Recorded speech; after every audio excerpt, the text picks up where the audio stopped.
इन्हीं के दो भाई और हैं, उत्तानपाद और प्रियव्रत। उत माने ऊपर, पाद माने पैर। हम सब लोग उत्तानपाद हैं। मां के गर्भ में हमारे उल्टे पैर थे, नीचे सर था। और उत्तानपाद के दो पत्नी हैं, भेद बुद्धि अभेद बुद्धि। जीव को उत्तानपाद कहा है, और बुद्धि रूपी जो पत्नी है भेद बुद्धि और अभेद बुद्धि। एक का नाम सुरुचि है, एक का नाम सुनीति है। सुनीति का अर्थ होता है सुंदर नीति वाली, शास्त्र की नीति पर चलने वाली। इनके यहां ध्रुव पैदा होते हैं जो यहां भी सुख देते हैं और परलोक में भी सुख देते हैं।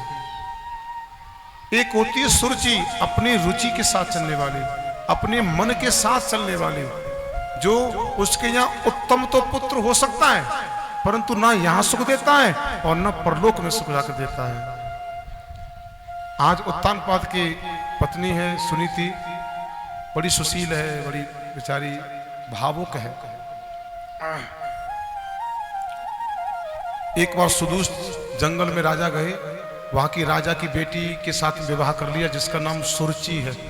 और घर में जैसे लेकर के आई ना, पैर रखा, बोले ये कौन है? ये मेरी बड़ी पत्नी है सुनीति। बोले या तो ये रहेगी घर में या मैं रहूंगी। मोही न नारे नार के रूपा। तुरंत क्या हुआ? सुरुचि के सौंदर्य पर मोहित होकर के अपनी सुशील पत्नी को उसने बाहर निकाल दिया। सुनीति को, बेचारी गर्भवती है, चली आई और आकर के एक कुटिया डाली। सुरुचि के साथ उत्तानपाद रह रहा है और वही सुनीति बोली मैं अपने पुत्र को यशस्वी तेजस्वी मनुष्य बनाऊंगी। ध्रुव पैदा हो गए, उस ध्रुव जी को साथ लेकर के आश्रमों में जाती थी, संतों के आश्रमों में झाड़ू लगाती थी, पुत्र भी साथ जाता था, सत्संग होता था, आप भी सुनता था और बेटा भी सुनता था। और जो उनकी झूठन बचती थी संतों की, जिसे हम बोलते शीत प्रसादी, उस शीत प्रसादी को आप पाती थी और बेटे को खिलाती थी। मैंने कहा ना माताओं, माताएं सबसे पहले गुरु होती हैं बेटे का। जीवन कोरा कागज होता है, जैसा लिख देंगे ऐसा ही हम लिख देंगे। और अगर अपने बच्चे के जीवन में कोई संस्कार नहीं डाला माता पिताओं ने, तो बच्चा बाद में आकर के, तुम तो शरीर छोड़ करके चले जाते हैं और वो बाद में सोचता है मेरा जीवन कोरा कागज कोरा ही रह गया, मेरा जीवन कोरा कागज कोरा ही रह गया। जो लिखा था आंसुओं के संग बह गया, मेरा जीवन कोरा कागज कोरा ही रह गया, मेरा जीवन कोरा कागज कोरा ही रह गया।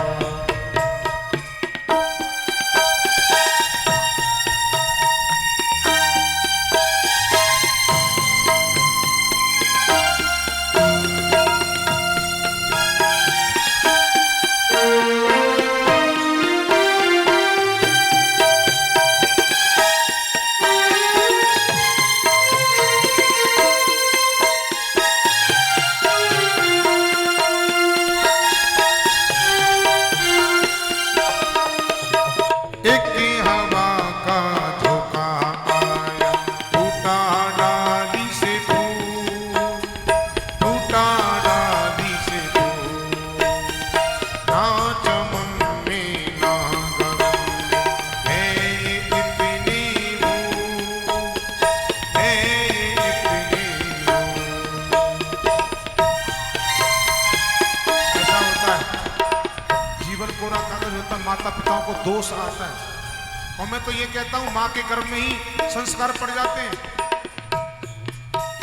जहां माताएं सोती हैं वहां भगवान के फोटो होने चाहिए।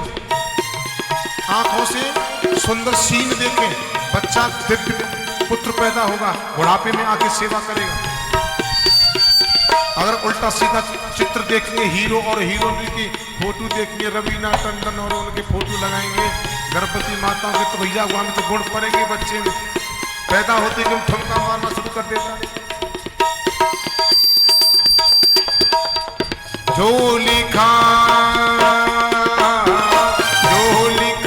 था आंसुओं के संग बह गया, मेरा जीवन कोरा कागज कोरा ही रहे, मेरा जीवन कोरा कागज कोरा ही रह गया, कोरा ही रह गया, कोरा ही रह गया, कोरा ही रह गया। आज ध्रुव जी है ना, संस्कार डाल दिया और संत और सुनीति की सेवा से खुश हो गए। बोले देवी तू कुछ मांग ले, हम तुम्हारी सेवा से बड़े खुश हैं। सुनीति ने क्या मांगा? हे महात्मन, मेरी एक सौत है सुरुचि, बाकी कोई पुत्र नहीं भयो है, 6 साल है गए शादी को, बाकी एक पुत्र है जो। संतों ने कहा उसकी खातिर तुझे घर से बाहर निकाल दिया और तू उसके शुभ की कामना करती है। बोले नहीं, ये मेरा एक प्रारब्ध है महात्मन, उसके पुत्र नहीं है, अगर उसको वरदान देंगे मेरा इसमें क्या बिगड़ जाएगा। सुनीति इतनी सुंदर नीति वाली है, उसके पुत्र तो हो गया बेटा, चल पुत्र होना। आज सुरुचि के उत्तम पुत्र पैदा हुआ। एक दिन ध्रुव जी ने कहा मैया एक बात बताओ मुझे, मेरे पिताजी कौन से हैं, कहाँ रहते हैं? बोले इस राजपाट को संभाल रहे हैं ना, वो तुम्हारे ही पिताजी हैं। बोले मैया मुझे मिलना है उनसे। हाँ मिलो ना बेटा, मैं कौन होती तुझे रोकने वाली। तुरंत ही ध्रुव जी दौड़े दौड़े आए, उत्तम को लेकर के उत्तान पाद बैठा है और ध्रुव जी जैसे बड़ी सुंदर है और कहा पिताजी पिताजी, ऐसे करके हाथ फैलाया ना, उत्तान पाद ने ऐसे हाथ फैलाया, बीच में भेद बुद्धि आ गई। बोले कहां जाते? सुरुचि कहां जा रहे हैं? बोले क्यों, क्या ये मेरे पिताजी नहीं हैं? बोले ये ठीक है तुम्हारे पिताजी हैं, परंतु मैं तुम्हारी मां नहीं हूं। अगर इस गोदी में इस गद्दी पे बैठने का इतना ही शौक है तो एक काम करो, तपस्या करो जा करके भगवान की, और नारायण भगवान प्रकट हो जाएं, फिर कहना है हे प्रभु ये शरीर त्याग करके दूसरा शरीर मुझे अगर धारण मिले, जन्म मिले, तो सुरुचि माँ के गर्भ से मुझे जन्म दे। जब मेरा बेटा बन करके आएगा, जब मेरा बेटा बनेगा तब इस गद्दी का मालिक होगा। इस बात को सुन करके दांतों तले अपने होठ को दबा करके ध्रुव जी गुस्से में चुप हो गए और फटकार दिया, डांट दिया, अरे जाओ से। चले आए गोदी में बैठने के लिए। रोते हुए ध्रुव जी आए अपनी माँ के पास। बोले माँ एक बात बता मुझे, क्या तुम दासी हो? क्यों, क्या हुआ? मुझे एक बात बताओ, क्या तुम दासी हो? जो सुरुचि मां के अंदर गुण है, क्या वो आपके अंदर गुण नहीं है? क्या हो गया बेटा? अंक से उसे लपेट लिया, बार बार चुम्बन करती है मां अपने पुत्र का। बेटी क्या बात, आंसू पहुंचे, क्या बात हो गई?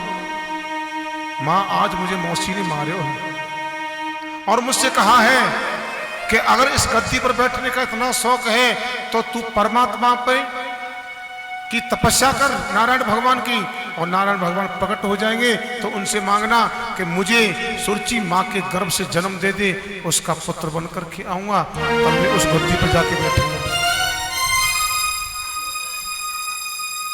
और माँ मैं सच कह रहा हूं कि एक एक शब्द का बदला मैं मौसी से लूंगा।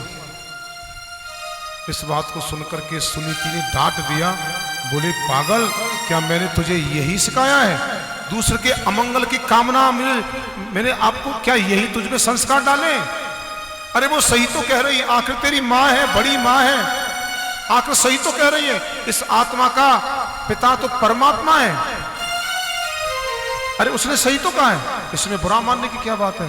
अगर मैं भी कह रही हूं जा बन चला जा और जाकर के परमात्मा का भजन कर। ध्रुव जी कहने लगे मैया तुम भी मुझे बन जाने की कह रही हो। छाती पर पत्थर रख करके माँ ने कह दिया नहीं, कोई माँ अपने पुत्र को, अपने कलीजे के टुकड़े को अपने से दूर नहीं रखना चाहती है। हिम्मत से कह दिया और जाकर के एक कोने में जाकर के रोने लगी। ध्रुव जी बोले मैया मैं जा रहा हूं, मुझे एक बात तो बता दे, भगवान रहते कहां हैं? नारायण भगवान रहते कहां हैं? बेटा डरना नहीं, सब जगह है, सब जगह व्याप्त है।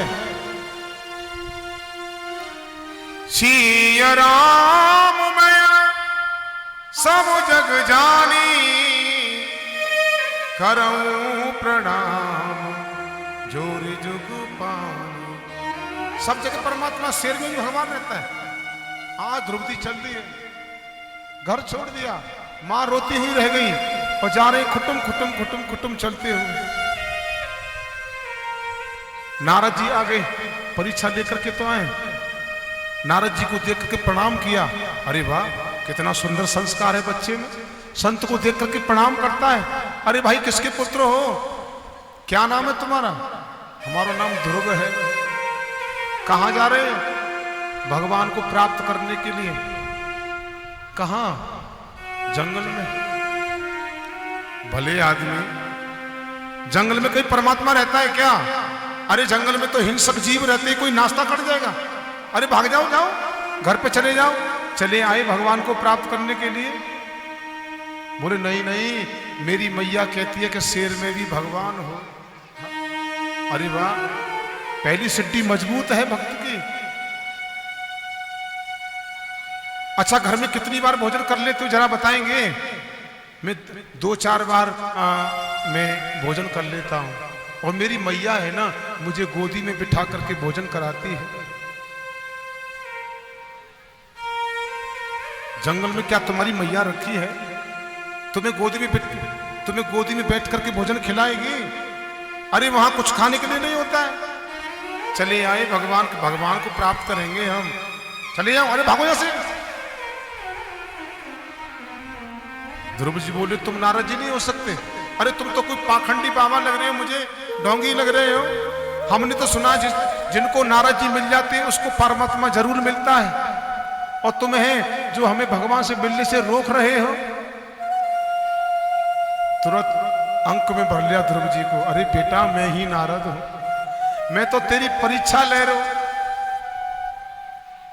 अब तू परीक्षा में पास है, तेरी सिद्धि मजबूत है। अब तेरा गुरु है क्या? बिना गुरु के परमात्मा कैसे मिलेगा? बोले बाबा तुम ही गुरु बन जाओ। नारद जी गुरु बन गए। गुरु तो हमारे जीवन में होना ही चाहिए। जहां तुम्हारा मन संतुष्ट हो जाए वहां गुरु बना लो। बिना गुरु के उद्धार नहीं है। जो पुण्य करते हैं, जो दान करते हैं, वो भी नहीं लगता है। गुरु जरूर होना चाहिए जीवन में। गुरु माने अंधकार, गुरु माने छुड़ाना, अंधकार से प्रकाश की तरफ लाना गुरु का काम है। और एक सदगुरु कौन होते हैं? गु माने बंधन और रू माने छुड़ाना। जो जन्म मरण के बंधन से मुक्त कर देता है वो सदगुरु होते हैं। तो भैया गुरु भी थोड़ा सा देख के बनाना है। गली गली में गुरु फिरे, कोई हमसे दीक्षा ले, नरक परो या स्वर्ग में पर हमें दक्षिणा। आप चाहे कहूं जाओ, नरक में जाओ, स्वर्ग में जाओ, पर हमें दक्षिणा के काम है। हाँ। अब चेला भी कम नहीं है। भले बहे गुरु मर गए, चेलन पर गए चैन। बढ़िया है, गुरु जी सिलट गए तो रोजाना आ जाते थे कान खाने के लिए। भले बहे गुरु मर गए, चेलन पर गए चैन। महीना महीना आम से हमसे दक्षिणा ले। कि लाला मैं अब के भागवत करवा रहा हूँ, कि सत्यनारायण भगवान की कथा करवा रहा हूँ, कि रामायण करवा रहा हूँ, जाकू दे दे, जाकू पैसा दे दे। लोभी गुरु लालची चेला, और होए नरक में रेलम ठेला। भैया गुरु भी थोड़ा सा सावधानी से बनाना है, परंतु बनाना जरूर है। गुरु बनाएंगे तो जीव का कल्याण जरूर हो जाएगा। गुरुमुखी जो कि भगवान, गुरु को भी ऐसा गुरु बनाना जो कि आपको भी तार ले जाए साथ और आप भी तड़ जाओ। नारद जी गुरु बन गए और दे दिया ओम नमो भगवते वासुदेवाय। गुरु बिना भवनि दतरे न कोई,